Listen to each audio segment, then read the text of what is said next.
You think it's one of the great comebacks? You don't have to like Michael Maguire, but you have to respect what he's achieved here. Because when he was sacked by the Tigers in 2022, midway through the season, his career was in tatters. His reputation was in tatters. As a future head coach, he was going to struggle to get a job. And of course, that had come on the back of the mail that came out of South Sydney when he was there. But since then, he got handed a lifeline by the Kiwis. He beat Australia 30-0 in that game. He came back, he picked his wall with Billy Slater the following year, and he won New South Wales the Origin Series. And what he's done at Brisbane this year, for all the criticism, the fact that about his hard techniques and the spew buckets and the baseball bats and everything else that goes with Madge, they've come back at the end of the season and won 2 finals games, coming back from 14 points behind.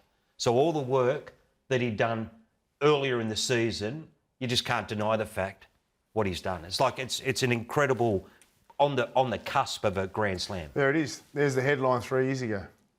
You know what, Braith? That's as low as you can go to be dumped by the Tigers, who won 3 wooden spoons. Let's be fair, Nickham. You cannot go any lower.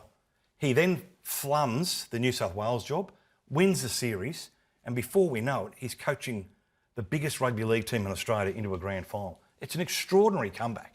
It really is. And I know Buzz has been very anti-Madge in terms of army camps and spew buckets, what you talked about. But the fact they've come back from 12 points down in 2 successive games, or is it 14 points? 14 on the weekend. Shows you that the hard work that they did pre-season, physically, and the hard work he whacked into them up here. Don't you think that they're just 50 games older than the last time they've been there? Possibly. You know what I mean? So now Reece Walsh is getting older. He's still a bit wet. But whatever Madge did, Gordy, you have to concede. Do you think Kevin Walters could have done it? Would have done what Madge has done this year? Oh, look, it's a hypothetical. I think what you're saying, though, is a valid point in that 2 years ago, the maturity of the Broncos team was very different to what it is now. You know what I mean? And last year there were a lot of injuries, and Kevy did leave a great squad behind, but that you still can't deny what Madge has done is bloody incredible. Yeah. And it is a good squad. Yeah, that's a great squad. Now, what about Madge and Bellyache? Is there any rivalry or history between... Well, there is history. There was history early on. I think it was 2013, and it's going back over old ground because they get on well now, apparently. But there was history. Get on well. I think there was a story. Coaches don't like each other. Madge had the shits with a story that got leaked, and I think at the time there was an accusation that it may have come from Melbourne, how Southside had employed a jiu-jitsu coach. And Bellamy took offence to that because he didn't, and there was a heated exchange. And my understanding is it got pretty lively.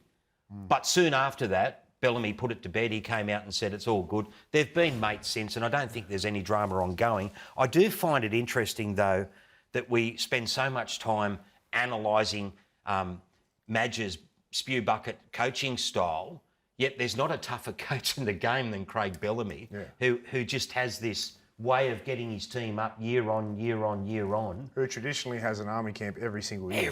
No one trains a team harder than Bellamy, but for some reason, he's seen as the master for doing it. Poor old Madge goes the other way. Bellyache sends these new recruits to work for a couple of weeks before every year. They're out in the tools for 4 weeks. So that's really rolling the sleeves up and being taught what an honest, long day's work really is. Good on him.